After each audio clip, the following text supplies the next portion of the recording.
Well, I wrote Marseille in 1977 at a time when the band was really flat broke, and I was actually I had a French car. I had a purple Renault, and I also had for the first time ever, a little MXR distortion box and a little amp. And I've never used any pedals. I just have a lead straight into an amp. But I turned this thing on, and I got this sound, and I came up with a riff. And the idea behind the song was just really, I'm sick of all this, take me away to Marseille.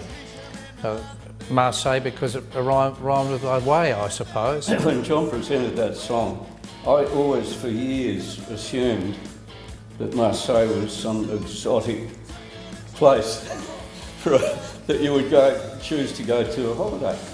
And we toured there in 1980. We went through Marseille. And wow, it's an industrial town. I had no idea.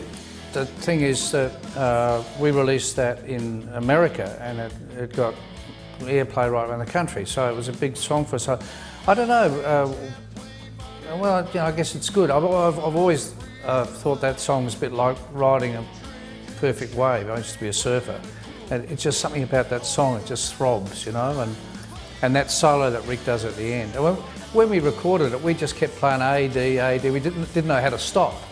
The two things I remember are putting down the actual backing track and getting to the end and wondering, how is this going to end? Because like John said, we just kept going, and finally Buzz must have got sick of it and he did a big drum fill. We knew it was the end, so bang, we finished. And the other thing I remember is having that number of bars on playback. What are we going to do with that?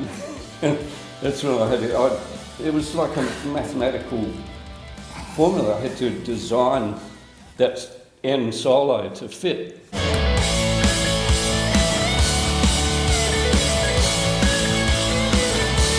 George, when we recorded Marseille, he seemed to not to be too sure of that song, whereas Harry Vanda loved it. And I have a theory, and I can't prove it, but I think that it had that little bit of AC/DC sound about it. And I think maybe he thought that might have been a bit competitive, because both bands we weren't really competing with each other. We were actually really into each other. We were often with them when they recorded and vice versa. But I've always thought that, well, Marseille was probably the most AC/DC-like song we had at the time. So maybe that he was being a bit protective of his brothers, perhaps. I can't imagine doing a show without it. It'd be like the Stones doing a show without Satisfaction.